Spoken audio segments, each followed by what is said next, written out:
Hi everyone, I'm Joan Kang Shin. This video is about using songs with very young learners. Music and songs are an essential part of growing up and learning. Children love to sing, and parents and teachers naturally use songs with little ones to teach them concepts and language in a fun way. You, the teacher, can make this experience even more powerful with a few simple techniques. Today, I want to share with you some easy tips that will help you be more effective using songs with children. First, think about movement. Using gestures is essential when teaching children's songs. Young learners are energetic and want to move around the classroom. So when you are preparing a song, think about gestures that go along with the song. These gestures will channel that movement and help students experience the song in a way that feels good. Singing with gestures and dancing is fun, but there's more. Gestures also make singing more memorable and comprehensible.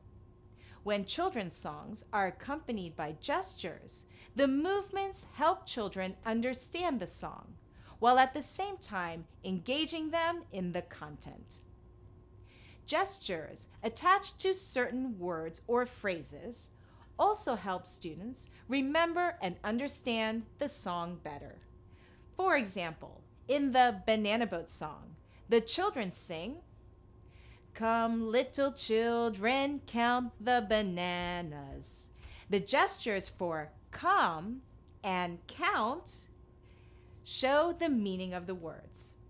They make singing more active and fun and help students remember the song. Notice in this example, the words come and count are words commonly used in classroom language. Be sure you use gestures for come and count that are consistent with your classroom language and movements, so students will recognize these gestures in both the song and classroom context. This brings me to a very important point. Always prepare your gestures carefully. Don't just use random movements. Although most of us know that using gestures is an important technique, not all teachers prepare their gestures carefully and practice them before class. Keep in mind that your students will be looking at you and trying to follow you. It's up to you to choose the right gestures. Using gestures carefully and consistently is a great way to reinforce vocabulary, make the songs more comprehensible and memorable, and even introduce students to classroom language. So prepare your gestures, practice them, and keep them consistent. Your students will get more enjoyment out of the experience and learn language and concepts you want them to come away with. Young children learn through repetition. Luckily, at the younger ages, children love to repeat songs they love. It is easy to keep them engaged if they like the song and find something fun to do while singing it. One thing you can do is to create a fun effect that will make kids want to keep repeating the song. For example, you can speed up or slow down a song to make the repetition of the song dynamic and memorable. The Spanish song El Barco Chiquitito is sometimes sung faster and faster with each verse. In our adaptation, Tiny Little Boat, the song is also used to teach slow and fast. Oh, once there was a tiny little boat. Oh, once there was a tiny little boat. Oh, once there was a tiny little boat. It was so slow, it was so slow, so slow. Oh, once there was a tiny little boat. Oh, once there was a tiny little boat. Oh, once there was a tiny little boat. It was so fast, so fast. this technique to teach the words slow and fast for this song.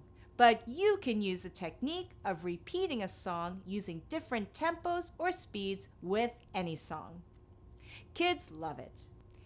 You can also repeat songs quietly. Oh, once there was a tiny little boat. Loudly.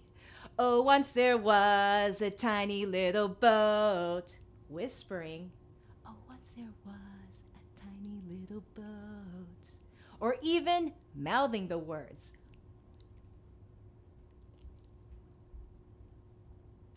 Another way to make repetition of songs fun is to divide the class in half and have each half do something funny while the other half watches. In the Tiny Little Boat song, one half could be slow and the other half could be fast. When you sing the slow verse, only the slow half pretends to be a slow boat. And when you sing the fast verse, only the fast half pretends to be a fast boat. Then switch. This acting out of the words helps reinforce the vocabulary and keeps your learners involved.